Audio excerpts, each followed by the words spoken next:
Hello friends, ഇന്ന് ഞാൻ നിങ്ങളായിട്ട് ഷെയർ ചെയ്യാൻ പോകുന്നത് സ്വീറ്റ് പൊട്ടറ്റോ വെച്ചിട്ട് ഒരു ഷേക്ക് ഉണ്ടാക്കാമേ.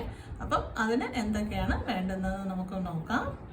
അപ്പോൾ അതിന് നമുക്ക് ആദ്യമായിട്ട് വേണ്ടത് നമുക്ക് എന്താണ്, സ്വീറ്റ് പൊട്ടറ്റോ ആണ്. അപ്പോൾ ഇതൊരു വലിയ സ്വീറ്റ് പൊട്ടറ്റോ ആയിരുന്നു, അതിൻ്റെ പകുതിയാണ് ഞാൻ എടുത്തിരിക്കുന്നത്. അപ്പോൾ ഇത് നമുക്ക് കുക്കറിൽ വെച്ച് നല്ലപോലെ വേവിച്ച് തണുത്തതിന് ശേഷം നല്ലപോലെ ഉടച്ചെടുത്ത് മിക്സിയിൽ നമുക്ക് അടിച്ച് എടുക്കാം. പിന്നെ നമുക്ക് വേണ്ടത്, ഞാൻ മിൽക്ക് മെയ്ഡ് കൂടെ യൂസ് ചെയ്യുന്നുണ്ട്. മിൽക്ക് മെയ്ഡ് കുറച്ച് ഒഴിച്ചു കൊടുക്കാം. പിന്നെ നമുക്ക് പാല്, സാധാരണ മിൽമയുടെ ഒരു ഉറപ്പ് പാലെടുത്തിട്ടുണ്ട്. ആവശ്യത്തിനനുസരിച്ച്, കട്ടിക്കനുസരിച്ച് നമുക്ക് ചേർത്താൽ മതി. പിന്നെ നമുക്ക് വേണ്ടത് പഞ്ചസാരയാണ്. ആവശ്യത്തിന് പഞ്ചസാരയും കൂടെ ചേർക്കാം. എന്നിട്ട് നമുക്ക് അത് ഒരു ഷേക്കായിട്ട് അടിച്ച് നോക്കാം. അപ്പോൾ ഞാൻ സ്വീറ്റ് പൊട്ടറ്റോ നല്ലപോലെ വേവിച്ചെടുത്തിട്ടുണ്ട്. കുക്കറിൽ വെച്ചാണ് അടിച്ചത്. നല്ലപോലെ വെന്ത് വന്നിട്ടുണ്ട്. ഇത് നമുക്ക് ജാറിലോട്ട് ഇട്ട് കൊടുക്കാം.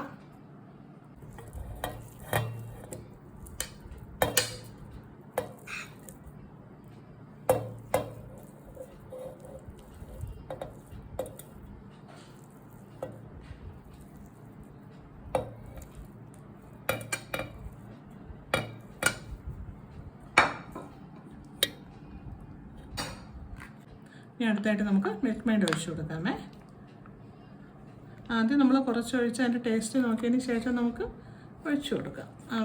ഇനി നമുക്ക് പാലൊഴിച്ച് കൊടുക്കാം. 1/2 ലിറ്ററിൻ്റെയാണ് ഞാൻ എടുത്തത്. ചിലപ്പോൾ കൂടുതൽ വെയിറ്റ് വരും, കുറവെന്നാണ്. നല്ല തണുത്ത പാലാണ്. അത് കുറച്ച് ഒഴിച്ചു. പഞ്ചസാര ഇട്ട് കൊടുക്കാം.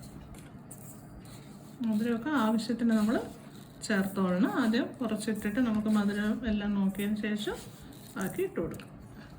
ഇനി നമുക്ക് നല്ലപോലെ അരച്ചെടുത്തുകൊണ്ട് വരാം.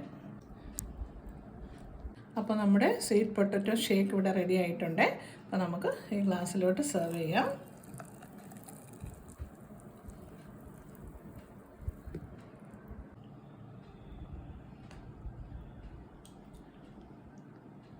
അപ്പോൾ നമ്മുടെ സ്വീറ്റ് പൊട്ടറ്റോ ഷേക്ക് ഇവിടെ റെഡി ആയിട്ടുണ്ട്. നല്ല ടേസ്റ്റാണ്. അപ്പോൾ എല്ലാവരും ഇതുപോലെ തന്നെ ചെയ്യാത്തവരുണ്ടെങ്കിൽ ചെയ്ത് നോക്കണം. ഒരു വെറൈറ്റിയാണ്. അപ്പോൾ അടുത്ത റെസിപ്പിയുമായി കാണുന്നതുവരേക്കും ബൈ ബൈ.